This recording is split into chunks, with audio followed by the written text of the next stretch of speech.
Hello students, welcome back to our channel. आज हम लोग स्टार्ट करेंगे part 2 theory of consumer behaviour का। ये चैप्टर नंबर 3 है आईएससी इकोनॉमिक्स का। तो एमसीक्यू के क्वेश्चंस हैं। ये पूरा चैप्टर बेस्ड है ऑर्डिनल यूटिलिटी अप्रोच पे। तो अगर आपने पहला पार्ट नहीं देखा है तो उसके पहले आप प्लेलिस्ट में देख सकते हैं पहला पार्ट। ठीक है, ये दूसरा पार्ट है। तो स्टार्ट करते हैं। This theory of utility can not be measure in the quantitative term. It can be compared with each other as more utility, less utility or same utility, but it is rankable. तो ऐसी कौन सी utility है जिसको हम measure नहीं कर सकते और जो रैंकेबल है? तो इसका सही आंसर है ऑर्डिनल यूटिलिटी। ठीक है, तो कार्डिनल यूटिलिटी जो होता है उसको मेज़र कर सकते हैं, लेकिन ऑर्डिनल को हम मेज़र नहीं कर सकते। ऑर्डिनल को हम लोग रैंक में मेज़र करते हैं। तो आप याद कर लीजिए ऑर्डिनल और ऑर्डर। ऑर्डर मतलब रैंक। क्लियर है? नेक्स्ट है, this approach was laid down by a professor Allen and Hicks. According to this theory of utility can not be measure in the quantitative term. तो सही answer ordinal utility है। ये जो approach है ordinal utility का, ये Elon और Hicks, professor Elon और हिक्स ने दिया है।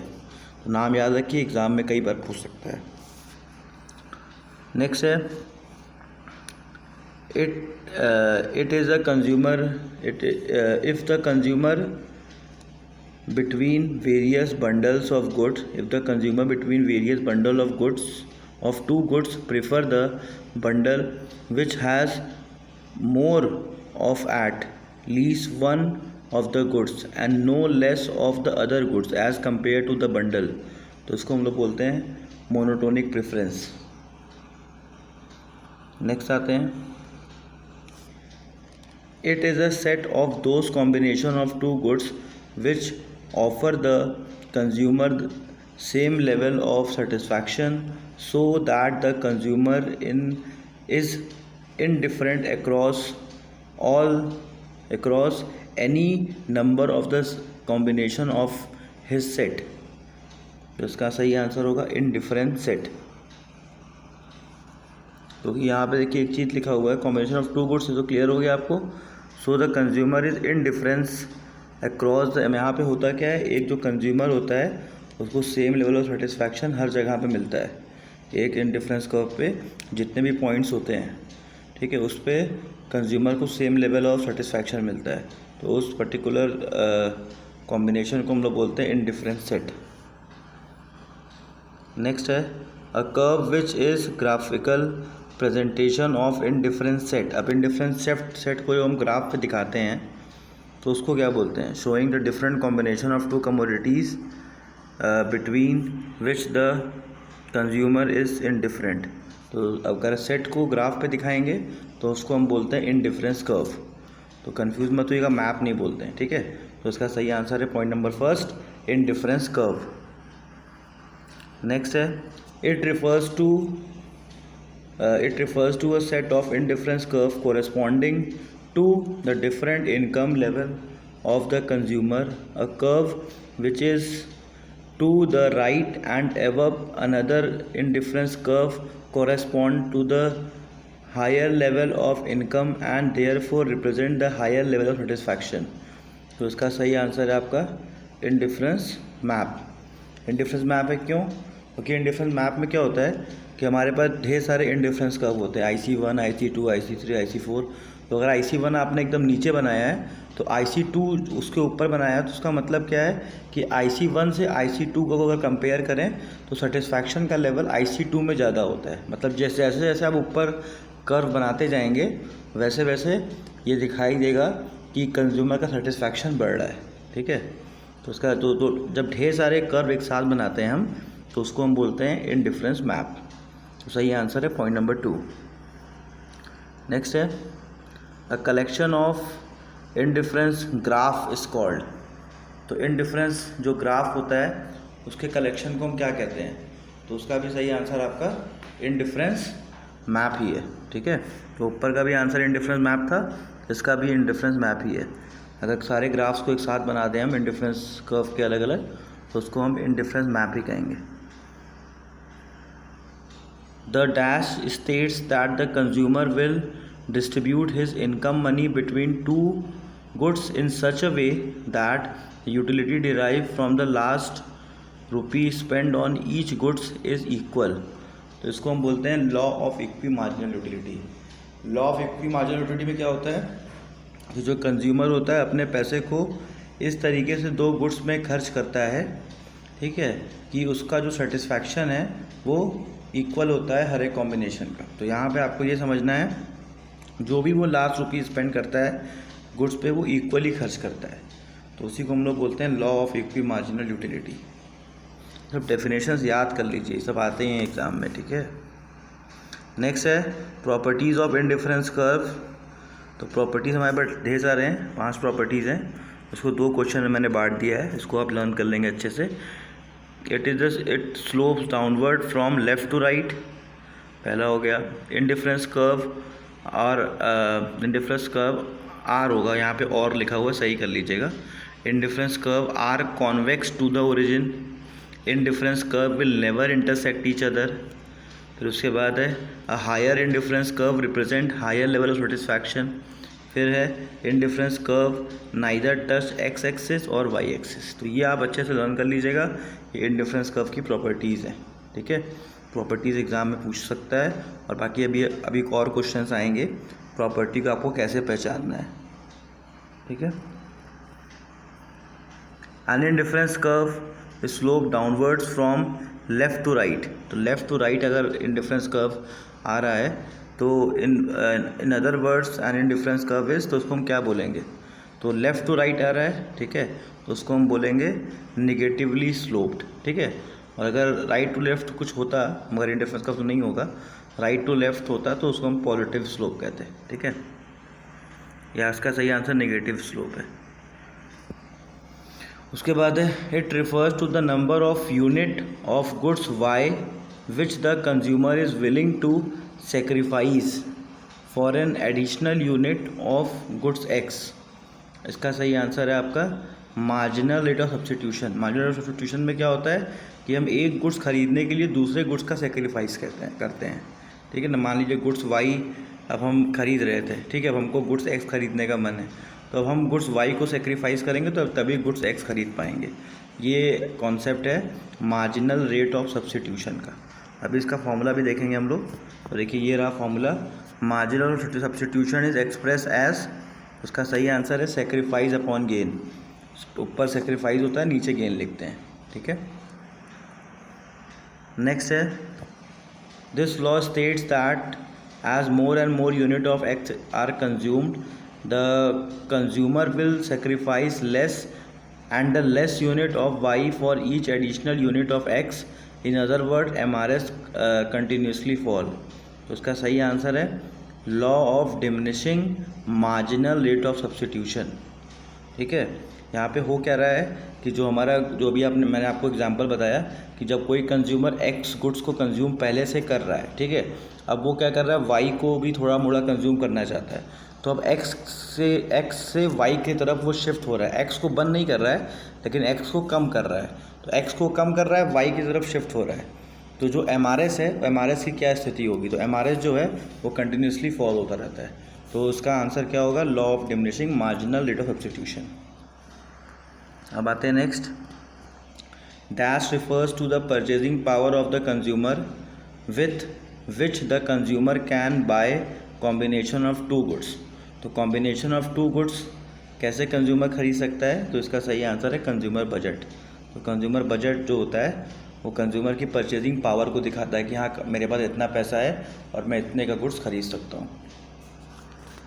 नेक्स्ट आते हैं dash refers to the attainable combination of set of two goods give the price of goods and the income of the consumer. Dash refers to attainable combination of the set of two goods. Set of two goods की बात हो रही है. Give the price of goods and the income of the consumer. जहाँ set की बात होगी तो उसका सही आंसर है बजट सेट. मतलब दो गुड्स को जब हम डिफाइन करते हैं कि हाँ हम अपने इनकम में से ये दो गुड्स खरीदना चाहते हैं, ठीक है, तो अब इसको हम बोलेंगे बजट सेट. नेक्स्ट है dash is the line showing different possible combination of two goods which a consumer can buy given his budget and the price of the goods. तो यहाँ पे एक लाइन जो दिखाता है कि यहाँ इतना पैसा कंज्यूमर के पास है, इसमें से मेरा कंज्यूमर 2 गुड्स खरीद रहा है, तो उसको हम क्या बोलेंगे, बजट लाइन। तो सही आंसर है पॉइंट नंबर फर्स्ट। अब आते हैं budget line can be express as, budget line का क्या फॉर्मूला है, तो P X Q X plus P Y Q Y, 2 combination of goods हो गया, price of the commodity X, Q का मतलब price quantity of the commodity X, फिर plus P price of the commodity Y, quantity of the commodity Y is equal to income of the consumer. तो income, यही हमारा budget line का formula है। Formula अच्छे से लर्न कर लेंगे। पॉइंट नंबर फर्स्ट सही आंसर है। Next, if the rate at which the consumer is willing to exchange goods y for goods x, it is calculated as px upon py. The dash is represented by the negative slope straight line। तो इसका सही answer होगा पहला दूसरा दोनों। Price ratio भी इसको बोलते हैं और स्लोप ऑफ बजट लाइन भी कहते हैं। बहुत इंपॉर्टेंट क्वेश्चन है, ठीक है, इसको बढ़िया से याद कर लीजिएगा। प्राइस रेशियो भी बोलते हैं और इसका दूसरा नाम है स्लोप ऑफ बजट लाइन। तो सही आंसर है point number 3, both 1 and 2। Next है, this is the point at which, देखिए यहाँ से आपका स्टार्ट हो रहा है, अच्छा अभी बाकी रुक जाइए। It is the point at which the consumer derive maximum level of satisfaction within the his budget. तो ऐसा कौन सा पॉइंट होता है जहाँ पे consumer maximum level of satisfaction उसको मिलता है, तो उसको हम बोलते हैं कंज्यूमर इक्विलिब्रियम। नेक्स्ट है, condition of the consumer equilibrium are. क्या कंडीशन है कंज्यूमर इक्विलिब्रियम का, तो price line should be tangent to the indifference curve, that is M R S X Y is equal to P X upon P Y.